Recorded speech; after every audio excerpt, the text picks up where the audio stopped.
आज राजधानी में ताल कटोरा इंडस्ट्रीज ओनर्स एसोसिएशन की आम बैठक का आयोजन हुआ। मुख्य अतिथि के तौर पर संयुक्त आयुक्त पवन अग्रवाल और विशिष्ट अतिथि के रूप में उद्योग उपायुक्त लखनऊ मनोज कुमार चौरसिया ने कार्यक्रम में शिरकत की। बैठक में क्षेत्र के विभिन्न समस्याओं के बारे में विस्तृत रूप से चर्चा की गई, जिसमें प्रमुख रूप से टूटी सड़कें, बिजली की कमी, जल भराव की समस्या के शीघ्र निपटान के लिए जरूरी निर्देश भी दिए गए। हमारे संवाददाता अमित शुक्ला की खास रिपोर्ट। देखिए, क्या संदेश देके जाएंगे? देखिए, ये इस तरह के प्रोग्राम्स तो हमेशा होते रहना चाहिए और हमारे सौभाग्य की बात है कि हम अपने उद्योग भाइयों के बीच में आए और ये एज एन ऑफिसर हमें आना चाहिए। बल्कि मैं इस बारे में ये कहूँगा कि हम लेट हो गए।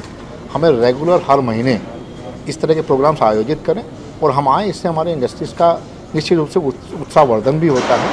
और जो यहाँ कुछ काम होने वाले हैं, जो भारत सरकार की एक स्कीम है इंडस्ट्रियल अपग्रेडेशन स्कीम, उससे करीब 9 करोड़ के काम होने हैं। तो उसी विषय में हम आपसे अध्यक्ष महोदय से भी एक चर्चा भी करनी है। हम देखना भी चाहेंगे कि वो कहाँ पर क्या काम होने हैं। तो मेन मुद्दा हमारा यही था।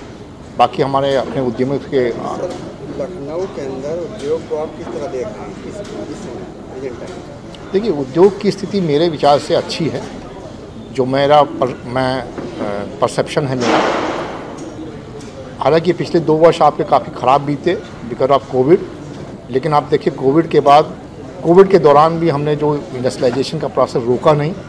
और उत्तर प्रदेश का मैंने अभी अपने उद्बोधन में भी कहा कि उत्तर प्रदेश ही एक ऐसा राज्य रहा जिसे सबसे पहले इंडस्ट्रीज़ को खोला और निरंतर उसमें 1-2 तो एक्सपोर्ट यूनिट्स थी जिसके लिए हमने स्वयं पत्र लिखकर उनका माल यहाँ से बॉम्बे तक भी भिजवाया। तो वो हमारी प्राथमिकता है और उसमें निरंतर इम्प्रूवमेंट होने की आवश्यकता भी है। तो वो हम लोग कर भी रहे हैं और मुझे लग रहा है लोग खुश भी हैं इस चीज़ से। एक चीज़ ये जानना चाहते हैं, जैसे छोटे उद्योग हैं जैसे आपके लखनऊ के अंदर, यहाँ पर सबसे बड़ी जो प्रॉब्लम होती है कि जो सामान इंपोर्ट और एक्सपोर्ट होता है उनको आने जाने में जो रोड टूटी फूटी है, इससे जो छोटे उद्योग हैं उनको बड़ी दिक्कत होती है। इसके लिए क्या करेंगे? देखिए, हमारे वहाँ जो स्कीमें हैं इंफ्रास्ट्रक्चर के लिए, मैं इंडस्ट्री के पॉइंट ऑफ व्यू से कह रहा हूँ। बाकी उसका तो अलग डिपार्टमेंट है, PWD डिपार्टमेंट है जो तो सर होता है सड़कें देख रहा है। लेकिन जो इंडस्ट्री डिपार्टमेंट है वो इंडस्ट्रियल स्टेट में जो भी बजट्स आते हैं, अगर मान लीजिए उसकी सड़कें टूटी होती है, चाहे वो UPSIDC का इंडस्ट्रियल एरिया हो, चाहे वो उद्योग विभाग का हो, तो उसके लिए अलग बजट की व्यवस्था है।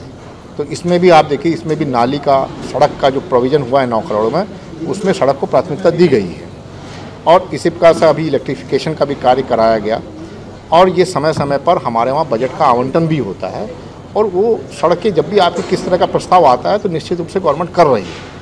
सर, आप पर्सनली ये बता दीजिए कि आप अपने कार्यकाल में उद्योग को कितने मतलब किस तरह तक बढ़ाने की कोशिश कर रहे हैं? गवर्नमेंट आप अपना, मेरा तो मन है कि ये डबल ट्रिपल हो जाए। बाकी ईश्वर की जैसी कृपा होगी। पॉलिसीज़ हमारी बहुत बेहतरीन है। हम इंडस्ट्रियल पॉलिसी भी लेके आए,